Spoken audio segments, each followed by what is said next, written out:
Breaking news చూస్తున్నాం. కడప జిల్లా గండికోట పరిసర ప్రాంతాల్లో చిరుత పులి కలకలం రేపింది. కొట్టాలపల్లి శివారులోని ఒక కోనలో చిరుతను చూసినట్లు అక్కడి గొర్రెల కాపరి తెలిపారు. చిరుత 4 మేకపిల్లలను కొరికి చంపేసిందని వాపోయారు. దీంతో అక్కడి పర్యాటకులు స్థానికులు ఆందోళన వ్యక్తం చేస్తున్నారు.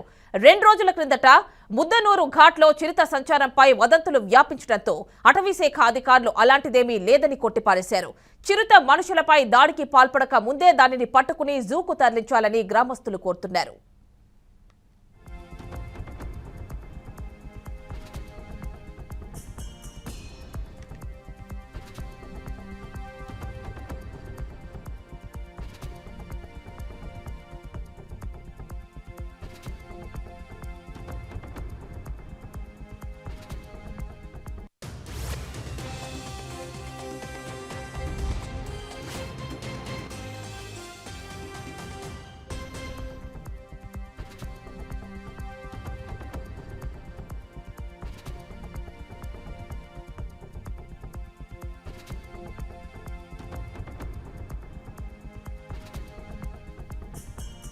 మరిన్ని డీటెయిల్స్ మా కరెస్పాండెంట్ కడప నుంచి సురేంద్ర అందిస్తారు.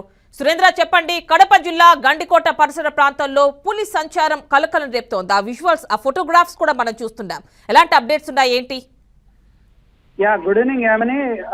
కడప జిల్లాలో ఉన్నటువంటి ప్రముఖ పర్యాటక క్షేత్రమైనటువంటి గండికోట అలాగే ముద్దునూరు ప్రాంతాల్లో చిరుతపులి సంచరిస్తున్నట్టుగా సమాచారం ఉంది. అలాగే నిన్న రాత్రి గండికోట నుంచి దగ్గరలో ఉన్నటువంటి ఒక కోన ప్రాంతం గండికోట కొట్టాలపల్లి అనే ఏరియాలో చిరుత అక్కడ ఉన్నటువంటి పవన విద్యుత్ ఉద్యోగులకు కంటపడింది. ఒక్కసారిగా తన దగ్గర ఉన్నటువంటి సెల్ ఫోన్ లో ఫోటోలు చిత్రీకరించే లోపు అక్కడ నుంచి వెళ్లిపోయింది. ఆ ఫోటోలే మనం ఇప్పుడు చూపించే ప్రయత్నం చేస్తా ఉన్నాం. గండికోట ప్రాంతానికి తరచుగా పర్యాటకులు వస్తూ ఉంటారు. అలాగే ఆ చుట్టుపక్కల ఉన్నటువంటి ప్రాంతంలో గ్రామస్తులు కూడా ఒకసారిగా భయాందోళనకు గురవుతున్నారు. నిన్న రాత్రి చిరుత వచ్చినటువంటి సమయంలో ఆ గండికోట కొట్టాలపల్లె ప్రాంతంలో 4 మేకపిల్లలను కూడా కొరికి చంపినట్టుగా గ్రామస్తులు తెలుపుతా ఉన్నారు. అసలే లాంగ్ వీకెండ్ రావడంతో రేపటి నుంచి 5 రోజుల పాటు గండికోటకు ఎక్కువగా పర్యాటకుల తాకిడి కూడా ఉంటుంది కాబట్టి తగిన జాగ్రత్తలు తీసుకోవాలని చెప్పి అధికారులు సూచిస్తా ఉన్నారు. అలాగే గండికోట కొట్టాల ప్రాంతము ముద్దనూరు ఏరియాలో ఉన్నటువంటి పాటి ఆ గ్రామాలలో కూడా చాలా మంది గుంపులుగా కలిసి తిరగాలి.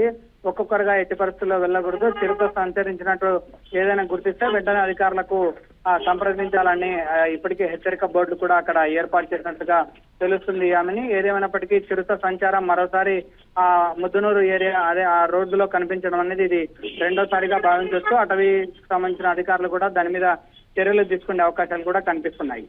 Right Surendra, thank you.